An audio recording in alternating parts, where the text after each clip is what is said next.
Jamaah subuh rahimahullah, pada kesempatan kajian akhir kali ini akan diisi oleh beliau Ustaz Abdul Manan MC. Mari sebelum itu kita awali pertemuan pada kali ini dengan bacaan basmalah. Bismillahirrahmanirrahim. Pada Ustaz Abdul Manan kami persilakan.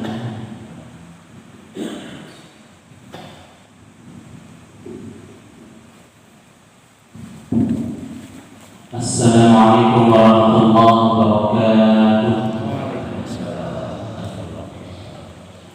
Alhamdulillahirabbil alamin. Segala puji hanya milik Allah. Nahmaduhu wa nashkuruhu. Kita memuji Allah dan juga bersyukur kepada Allah atas nikmat yang begitu banyak yang Allah berikan kepada kita. Di antara nikmat yang paling istimewa, yang paling mulia yang ada pada diri kita, yaitu nikmat iman mengenal Allah, nikmat beriman kepada Allah, nikmat Islam yang Allah Subhanahu wa Ta'ala berikan kepada kita. Baik kita terlahir dari rahim seorang ibu yang muslimah ataupun ada yang mu'alaf, Allah Subhanahu wa Ta'ala berikan hidayah di tengah hidupnya. Ini merupakan tanda Allah Subhanahu wa Ta'ala mencintai seseorang. Apabila Allah mencintai hambanya, maka Allah Subhanahu wa Ta'ala akan berikan dia taufik, kemudahan mengerjakan ibadah, kemudahan menjaga ketaatan. Apabila Allah Subhanahu wa Ta'ala mencintai seorang hamba, maka Allah mudahkan lisannya untuk zikir, mengingat Allah, baik zikir yang paling mulia dan utama yaitu membaca Al-Quran ataupun zikir-zikir yang lainnya. Apabila Allah mencintai hambanya, Allah mudahkan kakinya bergerak melangkah ke tempat-tempat yang baik, ke masjid-masjid Allah, ke majelis-majelis ilmu, untuk thalabul ilmi dan juga mengingat Allah Subhanahu wa Ta'ala. Allah gerakkan tangannya untuk melakukan kebaikan seperti bersedekah, infak dan lain sebagainya. Allah mudahkan matanya, penglihatannya untuk melihat yang baik-baik, dan Allah mudahkan telinganya untuk mendengar yang baik-baik. Ini merupakan tanda Allah mencintai seseorang. Maka mudah-mudahan kita semuanya termasuk di antara hambanya yang dicintai oleh Allah Subhanahu wa Ta'ala. Amin ya rabbal alamin. Kemudian selawat dan salam untuk tuntunan tercinta Nabi Muhammad sallallahu alaihi wasallam, syafaat yang kita harap mendapatkan syafaat dari Nabi sallallahu alaihi wasallam, makhluknya yang paling mulia, Nabi dan Rasul dari keturunan Quraisy, yang paling mulia, yang menutup risalah kenabian sebelum-sebelumnya. Karena itu siapa yang berkeyakinan ada Nabi setelah Nabi, maka ia telah kafir. Seperti ajaran Ahmadiyah yang meyakini Mirza Ghulam Ahmad lahir di India pada masa kolonialisme Inggris atas India. Siapa yang meyakininya sebagai nabi setelah Nabi Muhammad sallallahu alaihi wasallam, maka dia telah kafir, keluar dari Islam. Amma ba'du, rabbi shrah li sadri wa yassir li amri wa hlul 'uqdatam min lisani yafqahu qawli. Bapak Ibu yang mudah-mudahan dirahmati Allah, sebelum saya memulai kajian, saya akan mentalkin satu doa. Saya baca satu kalimat, nanti jamaah semuanya mengikuti. Baik, kita mulai. Allahumma inni a'udzubika, Allahumma inni a'udzubika minal hammi wal hazani, minal hammi wal hazani, wa a'udzubika wa a'udzubika minal ajzi minal ajzi wal kasali, wal kasali, wa a'udzubika wa a'udzubika minal jubni minal والجبن والبخل والبخل وأعوذ بك وأعوذ بك من غلبة الدين من غلبة الدين وقهر الرجال وقهر الرجال. اللهم إني أسألك اللهم إني أسألك علما نافعا علما نافعا ورزقا طيبا ورزقا طيبا وعملا متقبلا وعملا متقبلا. رب اشرح لي صدري رب اشرح لي صدري ويسر لي أمري. ويسر لي أمري. Ya, amin ya rabbal alamin. Itu tadi kita berdoa kepada Allah, semoga Allah kita berlindung kepada Allah dari kesedihan, dari kegelisahan. Kita berlindung kepada Allah dari lemah tak berdaya. Maka doa ini juga secara otomatis mudah-mudahan menjauhkan kita dari kelemahan karena sakit seperti terpapar virus. Amin ya rabbal alamin. Kita berlindung kepada Allah dari malas, sifat malas. Kita berlindung kepada Allah dari penakut, sifat takut. Kita juga berlindung kepada Allah dari sifat bakhil. Kemudian kita berlindung kepada Allah dari terlilit hutang. Ya, siapa di antara kita yang tidak punya hutang? Rata-rata punya ya, kecil banyak kita rata-rata punya hutang. Nah, doa ini mengajarkan dan melindungi kita agar jangan sampai terlilit hutang. Dan juga kita berlindung kepada Allah dari paksaan orang lain, tekanan orang lain. Amin ya rabbal alamin. Bapak Ibu yang mudah-mudahan dirahmati Allah Subhanahu wa taala, kita melanjutkan pembahasan kita mengenai fikih toharoh. Saya bertanya kepada jemaah, sampai mana bahasan kita? Sampai mana Pak? Ada yang ingat? Ya, kita masih pada pembahasan fikih toharoh, bersuci. Yang pada pembahasan terakhir sebelumnya kita membahas mengenai nawaqidul wudu, pembatal wudu. Ya, kita lanjutkan pagi ini. Ya, kapan seseorang dianjurkan untuk berwudu? Ini saya bahas singkat saja, poin ke poin, tidak panjang lebar. Karena setelahnya kita akan membahas mengenai mengusap di atas penghalang seperti perban, sepatu dan lain sebagainya. Kapan dianjurkan berwudu? Satu, ketika zikir, baik zikir secara umum ataupun zikir secara khusus seperti membaca Al-Quran. Yang kedua, ketika hendak tidur. Ketika hendak tidur dianjurkan untuk berzikir. Yang ketiga, orang yang kondisi junub hendak makan dan minum atau hendak tidur atau hendak mengulangi hubungan, maka dianjurkan berwudu. Yang keempat, dianjurkan berwudu saat hendak mandi besar. Saat hendak mandi besar. Kemudian yang kelima, dianjurkan berwudu bagi seseorang yang memakan daging yang dipanggang. Ya, jadi dianjurkan, tidak sampai kepada derajat membatalkan wudu seperti sate dipanggang, seperti kambing atau yang suka stik sapi. Dianjurkan, tapi tidak membatalkan. Kemudian yang keenam, memperbaharui wudu. Wudunya belum batal, tapi rasanya sudah ngantuk, pengen segar-segar lagi, silakan.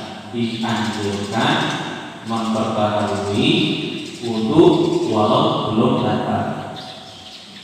Seperti menunggu waktu sholat, ya, antara habis maghrib sampai isya atau subuh sampai subuh. Kemudian yang ketujuh, ya al-wudu minal qaid, dianjurkan berwudu setelah muntah. Dianjurkan berwudu setelah seseorang muntah. Baik, itu mengenai hal atau kapan seseorang dianjurkan untuk berwudu. Kemudian langsung ke pembahasan berikutnya, al-mashu 'alal khuffaini, mengusap di atas sepatu. Sebelumnya pernah disinggung, kita akan bahas lebih detail. Sebelumnya pernah disinggung secara singkat mengenai mengusap di atas sepatu kulit. Kita bahas sekarang. Ya, al-khuf, sepatu itu adalah ya alas kaki yang dipakai seseorang yang tebal sampai menutupi kedua mata kaki, ya, sampai di atas mata kaki, dari kulit.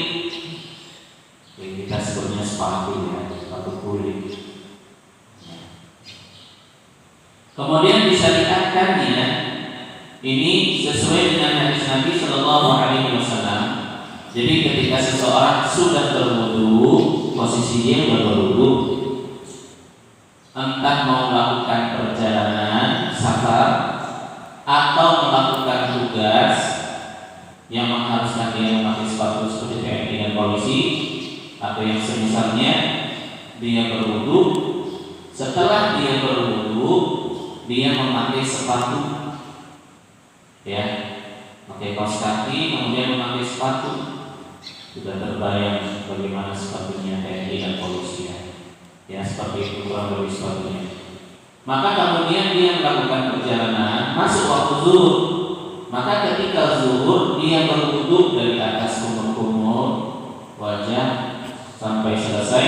Kemudian giliran kaki tidak perlu melepas sepatu. Jadi sepatunya tidak perlu dilepas. Wajib apa enggak? Tidak wajib. Tetapi ini keringanan. Keringanan bagi yang musafir 3 hari 3 malam boleh tidak melepas sepatu kecuali karena buang hajat. Bagi mungkin yang tidak melakukan perjalanan, boleh baginya tidak melepas sepatunya itu saat berwudu. Dia hanya mengusap bagian atas sepatu 1 hari 1 malam. Seperti warga Dieng, Bromo yang sangat dingin, atau di beberapa daerah yang rumahnya itu di dalam rumah masih terbiasa menggunakan sepatu. Kayak di luar negeri, di negara kita mungkin asing ke rumah pakai sepatu. Apalagi masih sekarang, kayak luar negeri, di Polandia yang sekarang musim salju sangat-sangat dingin, di dalam rumah terbiasa memakai sepatu. Kalau dia tidak berperjalanan 1 hari 1 malam boleh. Syaratnya dia memakai sepatu sebelum setelah berwudu. Nanti masuk waktu zuhur dia berwudu, kemudian kakinya tidak dibasuh tetapi diusap. Kakinya diusap dari atas, kanan dan kiri. Ya, ini bagi warga Muslim Amerika, Jerman, Cina, Jepang yang dingin terbiasa memakai sepatu, sholatnya di rumah sudah tidak usah dilepas sepatunya, bisa dipakai buat sholat. Ya, ini kemudian hadis Nabi Shallallahu Alaihi Wasallam yang menjelaskan tentang ini adalah hadis sahih yang diriwayatkan oleh Imam Bukhari, bahwa Nabi Muhammad Shallallahu Alaihi Wasallam, ya, beliau ketika memakai khuf sepatu ini, beliau tidak melepasnya karena telah suci, dipakai setelah berwudu. Ya. Hukumnya adalah, ya, hukumnya diperbolehkan. Hukumnya diperbolehkan, ini boleh. Jadi kalau mau lepas sepatu silahkan. Mau tidak dilepas boleh, ya.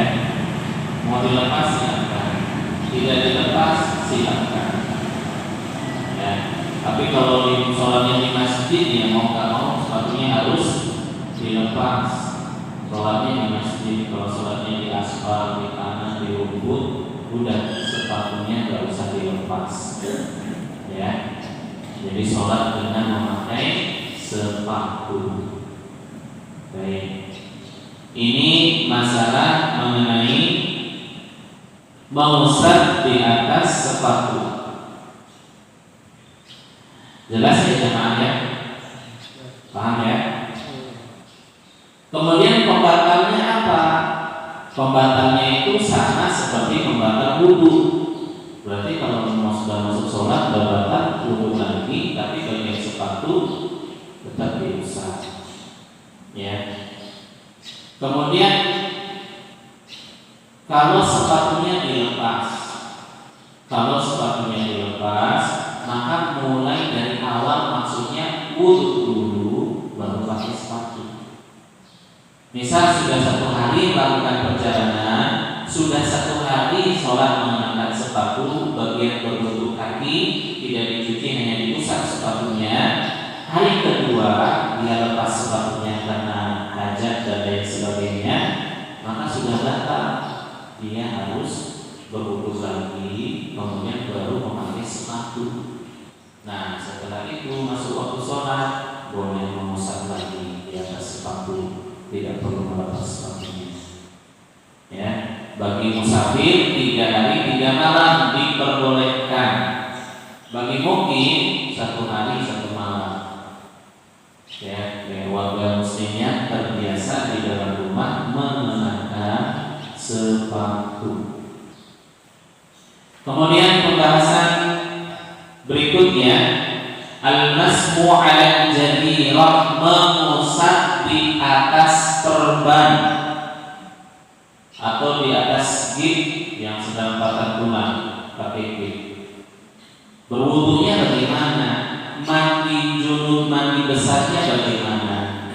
Ini ada ketentuan, ada keringanan, ya, ada keringanan. Al-jadirah idan kadiru bi'idham, perban gig yang membaluti anggota tubuh karena patah tulang, ya, karena patah tulang. Bagaimana bersucinya, mandinya atau berwudunya dia? Nabi sallallahu alaihi wasallam bersabda, "Inna yakfihi an yaqsida 'ala jurjihi khilqah thumma yansahu 'alaiha." Bagi orang yang sedang memakai perban, terluka, cedera, maka ketika dia hendak berwudu, dia misal bagian tangan yang sedang patah perban, maka dia hanya mengusap hanya pada bagian luka yang sedang diperban atau yang sedang digigit, jadi diusap saja. Biasanya kan dari sini ya, sini kelihatan di sini. Nah, yang ini bagaimana? Yang ini semampunya dia basahi dengan air, ya. Yang tidak kena luka, bagian luar yang tidak ikut cedera tetap dibasuh dengan air. Kemudian yang gigitnya itu cukup diusap. Jadi ambil air, misal tangan kanannya yang sedang cedera itu, tangan kirinya ambil air, buang airnya, kemudian usap. Ya. Kalau membasuhnya 3 kali, ya berarti 3 kali mengusapnya. Kalau dia dari awal sampai akhir 2 kali, ya berarti 2 kali. Kan sunnah wudu itu, sunnah batasannya adalah 3 kali basuhan, 3 kali kumur, 3 kali cuci muka, 3 kali tangan kanan dan kiri, kaki kanan dan kaki kiri. Kalau dia mau 2 kali boleh. Jadi kalau berwudu membasuh anggota wudu 2 kali boleh. Ya, batas minimalnya 1 kali. Boleh. Sunnahnya yang paling afdol 3 kali. Kalau dia wudunya 3 kali, berarti mengusapnya 3 kali. Ya. Kemudian hadis yang lain dari Ibnu Umar, maka dalam wujuhun maksudun alaihi, ini ternyata tidak hanya gips, tetapi juga tangan, kaki, anggota tubuh yang sedang diperban karena luka, pisau, benda tajam, kemudian terluka, diperban, entah perbannya sedikit atau banyak, yang dia sedang mengalami sakit, maka sama perlakuannya, tidak perlu membasahi perbannya itu, cukup mengusap. Ya, misal di bagian siku lecet, habis berdarah, jatuh dari atas kendaraan, kecelakaan lalu lintas, ya alhamdulillah, maka kemudian dia cukup mengusap di atas perbannya. Misal yang bukan bagian sini, ya udah dia semampunya berwudu, kemudian bagian perban itu usap. Airnya jangan kebanyakan, nanti dimarahin dokter infeksi. Ya, kata Ibnu Umar, maka dalam wujudul maksud, siapa yang sedang terluka salah satu anggota tubuhnya dan diperban, tawaddah wa masaha 'ala al-'asai berwudulah, dan bagian yang luka itu diusap. Ya, bagian yang luka diusap. Bagian yang luka kaki kanan, bagian jari-jari, ya, jari kaki, mandinya di mana? Ya udah, perbannya ditutupi plastik atau apapun yang jamaah sudah paham bagaimana menghindarkan, menjauhkan anggota tubuh yang sedang luka agar tidak terkena air. Maka sisa bagian tubuh yang lain diguyur air ketika mandi besar. Ya, rata-rata pernah mengalami ya jemaah ya, pernah mengalami luka seperti itu.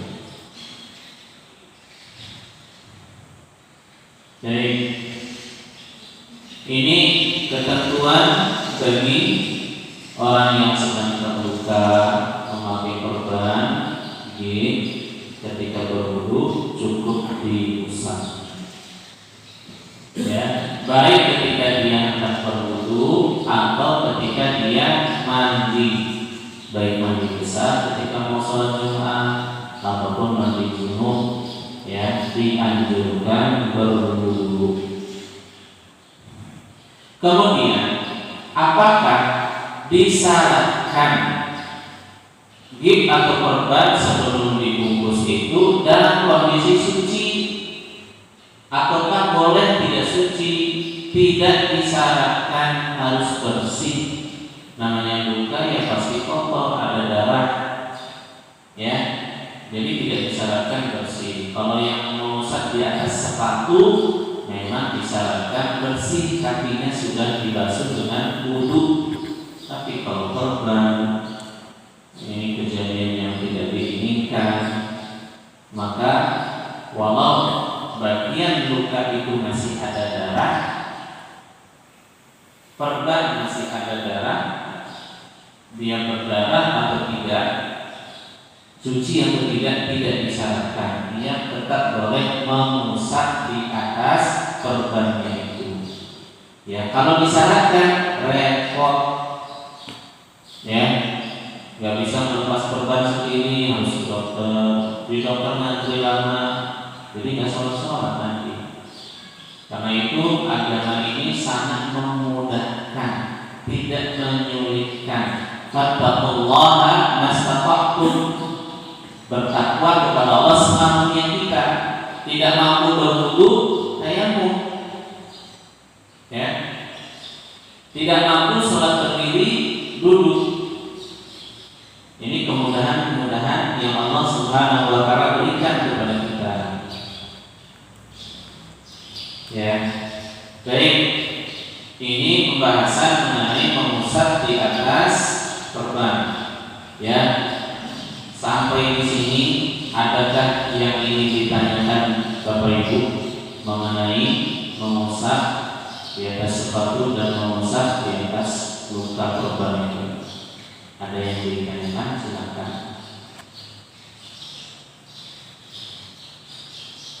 Baik, belum connect ya, masih dengerin. Lanjut ya. Lanjut, selesai pembahasan ini kita berlanjut ke pembahasan al-ghuslu. Saya ulangi lagi sebelum bahas ghuslu, tadi kita bahas mengenai kapan seseorang dianjurkan berwudu, ketika zikir, membaca Quran, atau zikir lain, ketika hendak tidur, ya. Kemudian ketika selesai mohon maaf simak, hendak makan, hendak minum, atau hendak mengulangi hubungan, atau hendak tidur, ya.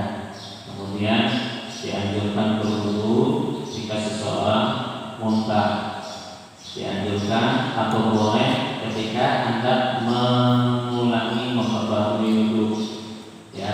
Dianjurkan berwudu setelah memakan daging yang dipanggang. Kemudian mengusap di atas khuf sepatu, dipakai sepatunya setelah berwudu. Syarat sepatunya itu harus tebal seperti dari kulit sampai menutupi atas mata kaki. Bagi musafir boleh mengusap di atas sepatu 3 hari 3 malam. Bagi mukim 1 hari 1 malam, ya. Batalnya kalau sepatunya dilepas, maka mulai dari awal wudu baru kemudian memakai sepatu. Kemudian di atas korban bangkit perlakuannya tidak dibasuh, tapi diusap saat berwudu atau saat mandi agar lukanya ya tidak bertambah parah. Ini bagaimana Islam menjaga jiwa kita, menjaga tubuh kita, dijaga betul oleh Islam. Tidak boleh melukai diri sendiri, apalagi bunuh diri, melukai diri sendiri, nggak boleh. Ya, dulu waktu sebelum masa pandemi, saya sering mendapati ada siswa yang sedang mohon maaf tanda kutip lagi frustasi itu. Ya, siswi terutama perempuan, saya sering mendapati itu dari laporan yang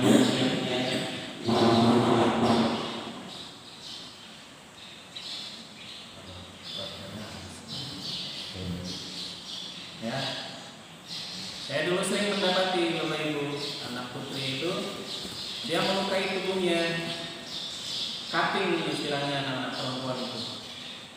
Ya, dia melukai tubuhnya di sini sampai bergaris-garis pakai spread plus, bukan pakai sulet. Kalau pakai sulet mau berdarah. Jadi bergaris yang di sini. Itu fenomena yang terjadi di anak remaja putri. Kapan dia melakukan itu? Kalau lagi galau, ya, galau, stres, banyak masalah, banyak tekanan dari rumah, tekanan dari pergaulan. Anak putri itu saya dapati jarinya itu disayat-sayat, bahasa mereka itu cutting, pakai stapler, ada yang pakai gunting, ada yang pakai benda tajam. Kenapa kamu melakukan itu?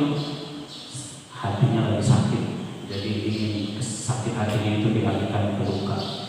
Nah, ini nggak boleh melukai diri sendiri, apalagi sampai bunuh diri. Nah, orang yang punya semangat ibadah sedang terluka, sedang pakai korban daging, ya. Jadi jangan membinasakan diri sendiri dengan memaksakan bertoharoh berwudu sempurna, padahal dalam kondisi terluka. Jadi bagian luka itu cukup dipisah, tidak dibasuh sampai basah. Ya. Ini mengenai mengusap di atas perban. Baik, kita lanjut al-ghuslu, mandi. Kita lanjut ke pembahasan mandi. Apa artinya al-ghuslu? Mandi itu apa? Sailanun ma'al syai', mengalirkan air ke sesuatu itu. mengalirkan air, mengguyurkan air. Ifadatul ma' menurut istilah syar'i al-ghuslu atau mandi itu artinya ifadatul ma'i tahur 'ala jami'il badan 'ala waznin makhsus, mengguyurkan air yang suci ke seluruh tubuh dengan cara tertentu. Ini menurut istilah. Jadi mandi mengguyurkan air yang suci ke seluruh tubuh dengan cara tertentu. Kemudian penyebab mandi, wajib mandi sebabnya apa? Bapak Ibu paham ya sebab-sebabnya apa aja? Yang Bapak Ibu pahami sebab-sebab mandi itu satu, khurujul mani, mohon maaf, keluar air mani. Ya, baik dia dalam kondisi sadar atau dalam kondisi tidur, maksudnya bermimpi, ataupun sengaja, ya, jika sadar, sengaja ataupun bermimpi melakukan sesuatu sampai keluar air mani, telah wajib baginya mandi. Allah berfirman, wa in kuntum junuban fatahharu, kalau kalian junub bersucilah, maksudnya mandilah. Orang yang keluar air mani kenapa dinamakan junub? Junub itu artinya jauh. Dia jauh dari masjid, jauh dari sholat, belum boleh sholat karena dalam kondisi junub, jauh akan disebabkan mandi. Maka mandi, diperintahkan untuk mandi. Ya ayyuhalladzina amanu la taqrabus sholata wa antum sukara hatta ta'lamu ma taquluna wa la junuban illa 'abiri sabilin hatta taghtasilu. Wahai orang-orang yang beriman, janganlah kalian dekati sholat. Maksudnya jangan sholat. Kapan? Ketika dalam kondisi mabuk. Jadi mabuk gak boleh sholat. Hilangin dulu mabuknya, pengaruh minuman kerasnya biar hilang dulu, biar waras dulu, baru sholat. Bahaya kalau orang mabuk sholat. Kiasnya juga nanti sama yang ngantuk. Jamaah bangun malam masih ngantuk-ngantuk, jangan maksain tahajud, tidur dulu, atau duduk-duduk dulu, atau ngopi dulu, ngeteh dulu, minum-minum dulu. Maksudnya minum air putih ya. Jadi jangan maksain sholat dalam kondisi ngantuk. Apa bahayanya sholat dalam kondisi ngantuk? Nanti seharusnya doa minta surga, malah doa minta neraka. Itu doanya mustajab, terkabul. Hati-hati dengan doa yang buruk. Hati-hati dengan doa yang jelek. Ini bahaya sholat dalam kondisi ngantuk. Jangan maksain berdoa dalam kondisi ngantuk. Udah bilangin ngantuknya, terbangun dulu, tidur dulu, atau melakukan hal yang lain yang bisa menghilangkan ngantuk. Demikian pula gak boleh orang yang dalam kondisi junub untuk sholat sampai dia itu bersuci, maksudnya mandi. Ya, innamal ma'u minal ma'. Ya, diwajibkan mandi karena keluar air mani. Diwajibkan mandi karena keluar air mani. Laki-laki maupun wanita hukumnya sama. Ketika mohon maaf keluar air mani, sadar atau tidak sadar, seperti bermimpi, maka diwajibkan keduanya mandi. Ya. Kemudian bagaimana dengan mansa minul mani bila syahwat? Ada yang mohon maaf keluar air mani tanpa ada dorongan syahwat, seperti orang yang sakit atau dalam kondisi yang sangat dingin keluar. Fala ghusla alaihi, tidak wajib baginya mandi. Tidak wajib baginya mandi. Ini menurut mayoritas ulama. Menurut mayoritas ulama, orang yang keluar air mani tidak ada dorongan syahwat ketika keluar, entah dia keluar karena dalam kondisi sakit atau keluar dalam kondisi yang sangat dingin. Menurut pendapat ulama mayoritas tidak wajib baginya mandi. Adapun menurut Imam Syafi'i tetap wajib mandi. Nah, kita mengikuti mayoritas. Kita mengikuti mayoritas ulama tidak wajib mandi. Itu penyebab pertama. Penyebab kedua yang mewajibkan seseorang mandi, ya, iltiqa'ul khitani walau min ghairi inzal. Maksudnya, mohon maaf, ya, ini mungkin tabu, tapi karena ini ilmu nggak apa-apa dibahas.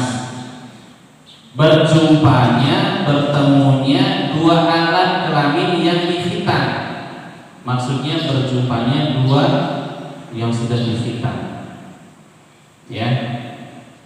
Maka ketika dia sudah bertemu, sudah berkumpul, sudah bersentuhan, mohon maaf, ya, sudah sama-sama bersentuhan dua alat kelamin itu, walau tidak keluar air mani, maka telah wajib mandi.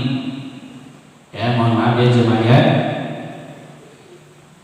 Hadis Nabi sallallahu alaihi wasallam, "Idza jalasa baina syu'abihal arba'," apabila sudah duduk, sudah berkumpul empat paha. Mohon maaf ya. Empat paha itu sudah berkumpul, summa jahadaha, kemudian dia bersungguh-sungguh, faqad wajibal ghusl, telah wajib baginya mandi.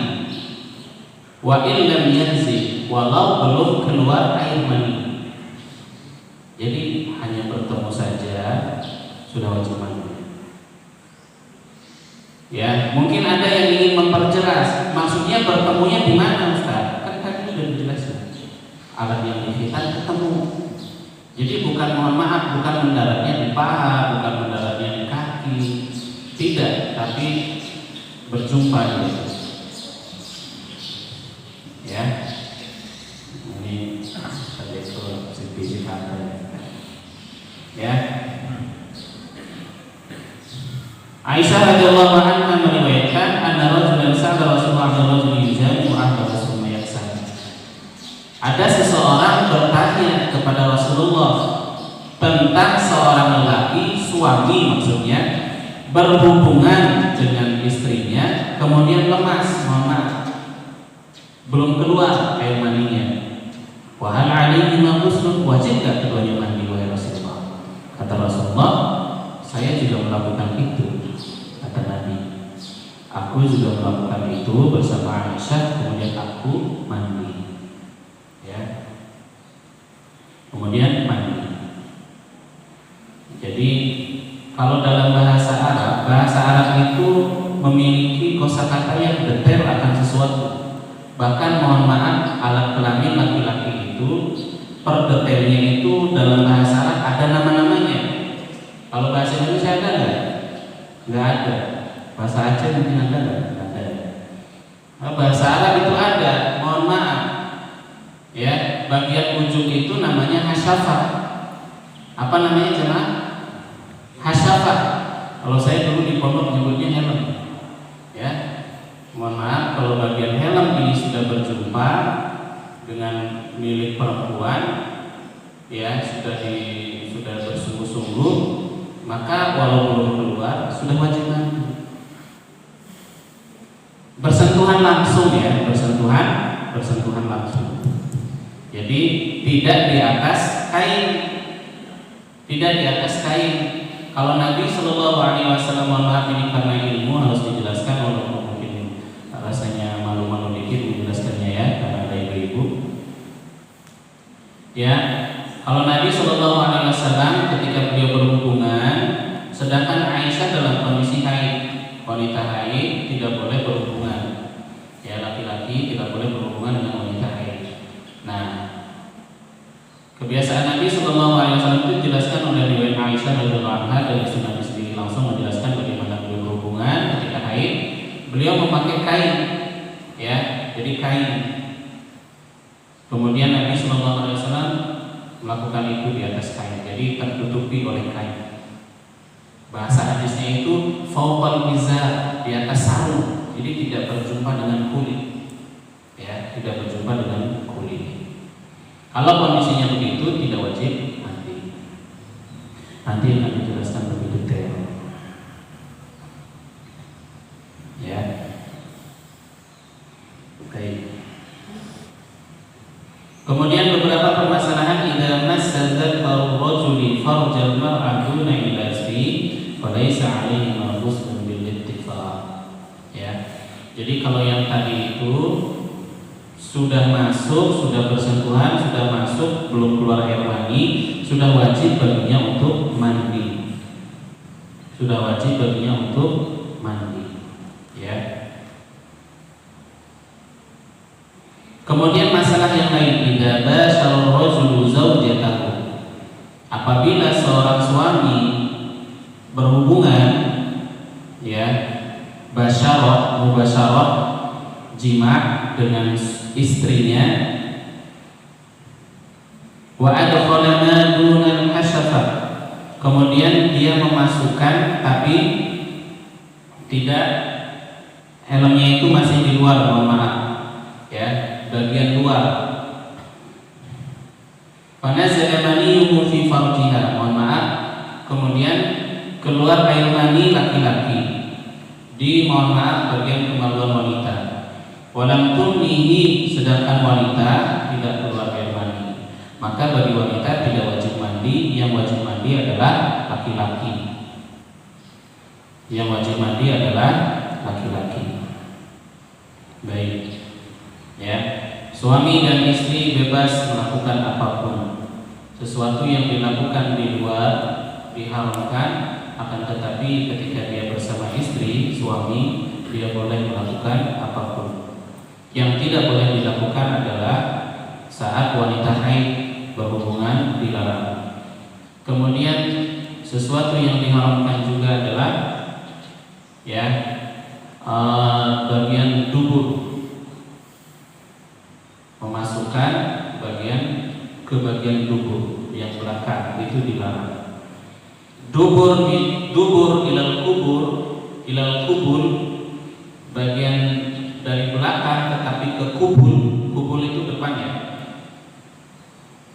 Dubur belakang, kubul depan, itu dibolehkan. Akan tetapi ke dubur ini termasuk sesuatu yang diharamkan.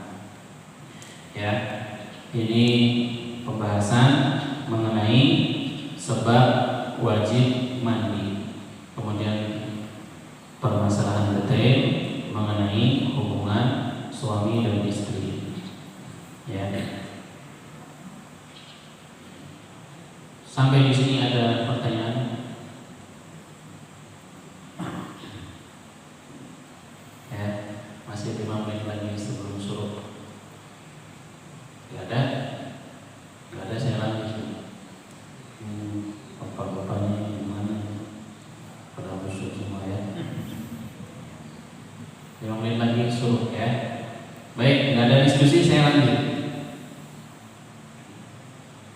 Kemudian, mohon maaf, ini masalahnya tabu-tabu, tidak apa-apa dibahas. Idza jama'a rajulu zawjatahu thumma ittasala. Apabila seorang lelaki berhubungan dengan istrinya, kemudian istrinya mandi, artinya sudah mandi junub. Wa ba'da dzalika kharaja min farjiha ma'ar rajuli. Setelah dia mandi dan suci, mohon maaf, kemudian dari bagian kemaluan wanita keluar bekas air mani tadi dia bersama suami. Apakah dia wajib mandi lagi? Wajib mandi lagi enggak, Pak? Wajib. Hah? Wajib? Wajib? Tidak wajib. Mohon maaf, wanita berhubungan bersama suaminya, kemudian wanita mandi. Setelah dia mandi, dia mendapati ada bekas air mani yang tadi keluar. Maka dia tidak wajib untuk mandi lagi, karena air mani itu, mohon maaf, bekas hubungan yang tadi. Ya, bekas hubungan yang pertama. Tidak wajib baginya untuk mandi.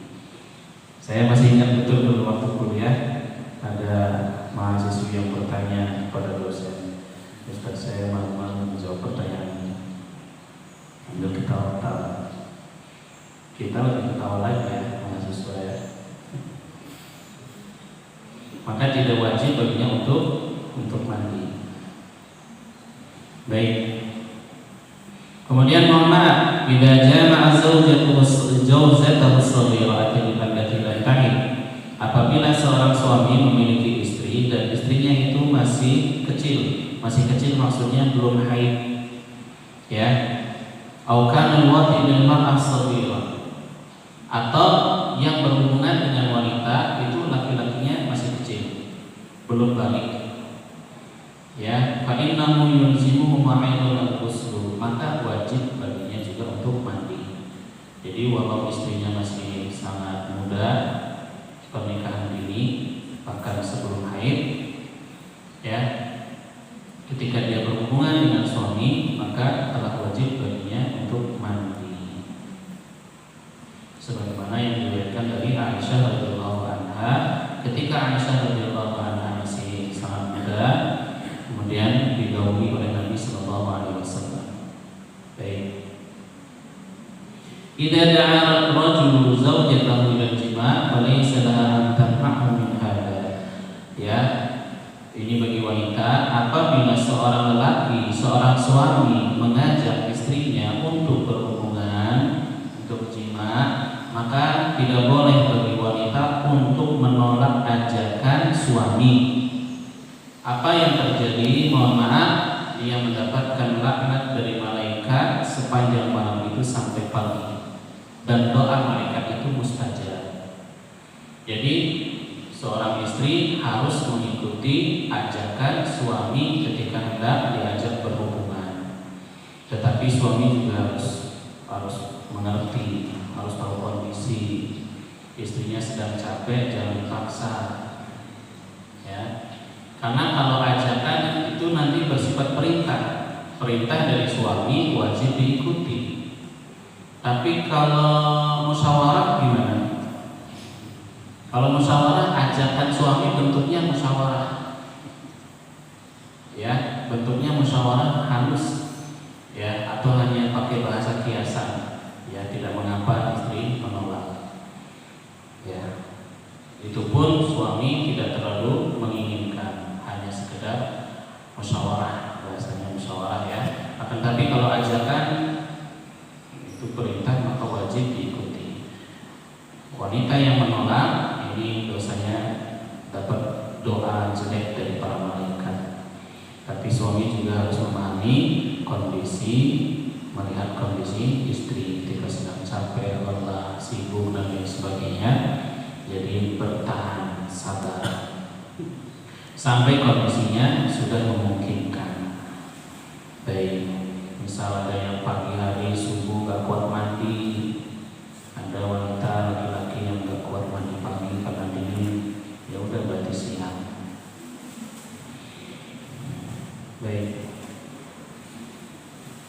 Ini kemudian kewajiban yang menjadi penyebab wajibnya mandi yang ketiga dan keempat, haid dan nifas.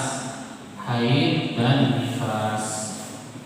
Wanita yang telah suci dari haid dan nifas telah wajib baginya untuk mandi. Yang kelima, Islamul kafir. Orang kafir masuk Islam.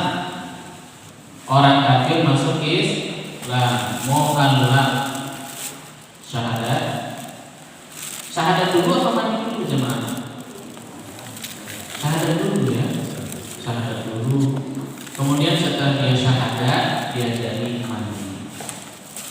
Ya, gak usah detail ngajari mandinya, sunnahnya, wajibnya, udah ajari itu dan mandi.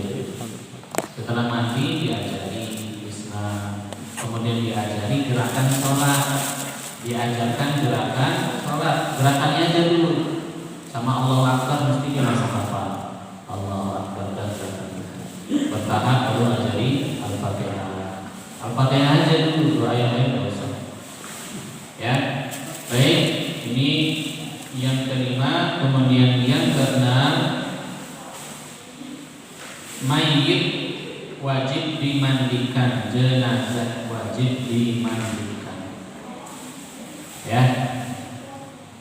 Ini pembahasan mengenai penyebab-penyebab yang mewajibkan seseorang untuk mandi.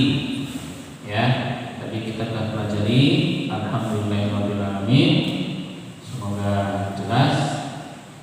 Panas sudah surut. Mungkin saya akhiri. Jamaah juga tidak ada diskusi dan pertanyaan, tidak mengapa. Ya. Baik, kita cukupkan jemaah. Kita tutup ya. Baik, terima kasih atas perhatiannya, atas kehadirannya. Semoga Allah berikan pahala, berikan manfaat. Mohon maaf apabila ada kata-kata, kalimat, bahasa yang kurang berkenan. Itu dari kekurangan saya pribadi. Kita akhiri. Alhamdulillahirabbil alamin. Subhanallah wa bihamdihi, asyhadu an la ilaha illa anta, astaghfiruka wa atubu ilaik. Sampai jumpa di pertemuan berikutnya. Assalamualaikum warahmatullahi wabarakatuh.